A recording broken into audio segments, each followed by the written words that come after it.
뭐 시황적으로 봤을 때는 이제 9월에 금리 인하에 대한 부분은 네. 나올 수 있다. 거의 뭐 확정적이다라고 일단은 보여요. 25bp냐 50bp냐라는 것을 두고 이제 네. 결정을 해야 될 사안이다라고 생각이 좀 듭니다. 저 같은 경우도 사실은 50bp를 생각했다가 25bp로 조금 낮춰져 있는 상태입니다. 왜냐하면 오히려 50bp를 인하하게 되면은 처음 인하하는 것 치고 어떻게 보면 이벤트적으로 와 할 수도 있는데 그렇죠. 그게 아니라 뭔가가 백그라운드에 뭐가 숨어 있기 때문에 50bp라는 그 스텝을 나왔다. 밟는 게 아닌가 해서 조금 불안한 감이 형성될 수가 있겠죠.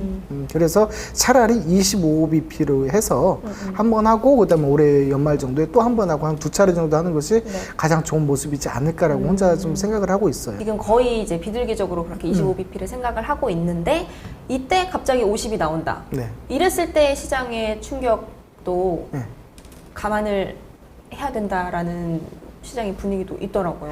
제가 이제 나름대로 보는 지표들이 있고 제가 만들어서 저는 써요. 그러니까 이게 예를 들면 리먼 사태가 터지기 이전에 그런 시그널이라든지 이런 것들을 조합을 하면 확률적으로 높아지는 부분들이 있잖아요. 그래서 보면 추석이 지나고 나서 급상승할 수 있는 공포지수가 급상승할 수 있는 지금 자리가 만들어지고 있고요.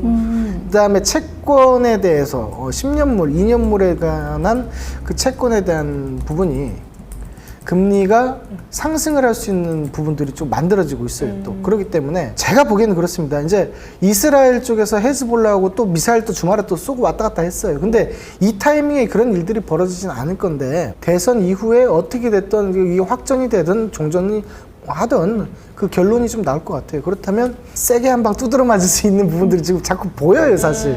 지금은 아니에요. 네네. 한 달 뒤부터 그런 시점들이 좀 나올 수 있기 때문에 조금 우려스러운 점은 있다. 다만 어느 영향권에 있어서 추세를 다시 세게 만들어버리면 이게 또 꺾여버려요. 바뀌어버려요. 그러니까 저는 다시 또 해석을 해야 되는 과제가 좀 남아있다라고 보시면 되는데 네네. 제가 그때 가서 다시 말씀을 드릴게요. 일단은 추석 이후에 조금 조심해야 될 트랩들이 생기는 부분들이 시그널적인 부분들이 살짝 나와 있기 때문에 그 부분은 제가 다시 한번 체크를 해드리겠다라고 좀 정리를 좀 말씀을 좀 드리겠습니다. 대선 관련한 얘기들이 좀 있었죠. 그래서 다시 한번 지지율에 대해서 확인을 좀 해봤더니 해리스가 7%포인트 정도 앞서 있는 것으로 확인이 됐습니다.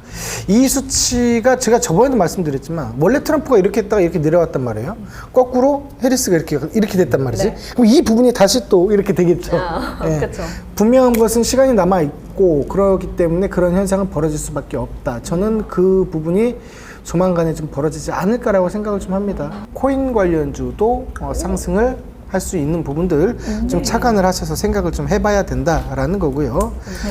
그리고 4년에 한 번씩 열리는 지질학회가 있습니다. 지질과학 올림픽이 부산에서 이제 개최가 되고 여기에서 동해 심해 탐사 특별 심포지엄이 열리게 되는데 어제부터죠.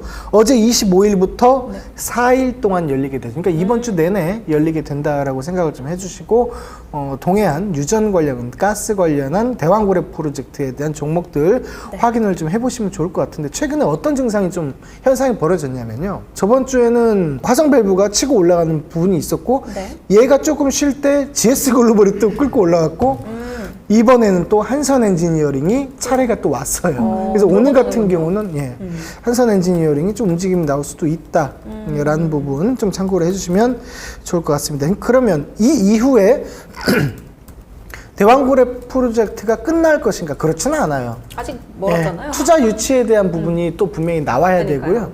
10월 달에 거기에 대해서 또 평가를 하고 이제 직접적으로 액션 들어가기 바로 전 단계까지 밀고 들어가야 돼요. 계속 이벤트가 남아있단 말이죠. 그러면 이 이벤트 동안 우리가 전략적인 차원에서 계속 끌고 가야 될 것인가? 그거는 틀렸다고 보지 않아요. 괜찮다고 봐요. 다만 비중 조절을 해놓고 12월에 심해정 타고 들어가기 전까지는 계속 끌고 가도 되겠다라는 생각이 일부 있어요. 그래서 비중 조절만 잘 하신 분들은 오히려 그냥 매수를 하고 안 쳐다보고 그냥 그 기간 때까지 연말 때까지 끌고 가시는 방법으로 가셔도 되고 좀 자기가 매매가 좀 원활하다 눈치가 좀 빠르다 했을 때는 치고받고 하면서 그 폭을 먹어버리면 되겠죠. 근데 이러기에는 개인 투자자도 쉽지 않을 거라고 보고요. 제가 보기에는 그렇습니다. 이제 대장주 중에서 가장 연관성 있는 종목들만 좀 공략을 하자라고 봤을 때는 화성밸브 보시고 네. 뭐 한국가스공사 보시고 한선 엔지니어링 보시고 그다음에 CCS 관련한 웨이버스, 네, 웨이버스 쪽으로도 좀 거긴 좀 단타의 성향이 좀 있지만 그 정도 좀 확인하시면서 매매에 좀 임하시면 될 것 같다라는 생각이고 오늘 이렇게 이제 가스 쪽으로 갔다가 그 수급이 이동하는 경로를 좀 봐야 되는데 엔비디아라든지 그런 이제 미국 쪽에서 상승이 있었기 때문에 사람들이 반도체를 보고 있을 거란 말이에요. 네, 저도 근데 반도체 저는 보고 그렇기보다는 네. 네, 저는 그렇기보다는 바이오 쪽으로 봐야 될 것 같다라는 생각이 좀 있어요.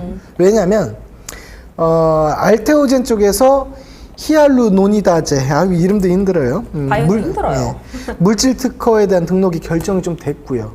그리고 에이프릴 바이오에서 기술 수출 이전에 대한 부분이 좀 얘기가 좀 나왔습니다. 그리고 셀트리온 쪽에서 자가 면역 질환 치료제 스테키마라고 있는데 이게 이제 유럽 허가를 획득하게 됐고 26주 시장을 공략을 하게 됩니다. 네. 그래서 이러한 부분들 때문에 물론 유한양도 뭐 제2의 유한양이 뭐 이런 얘기 많이 하잖아요 최근에.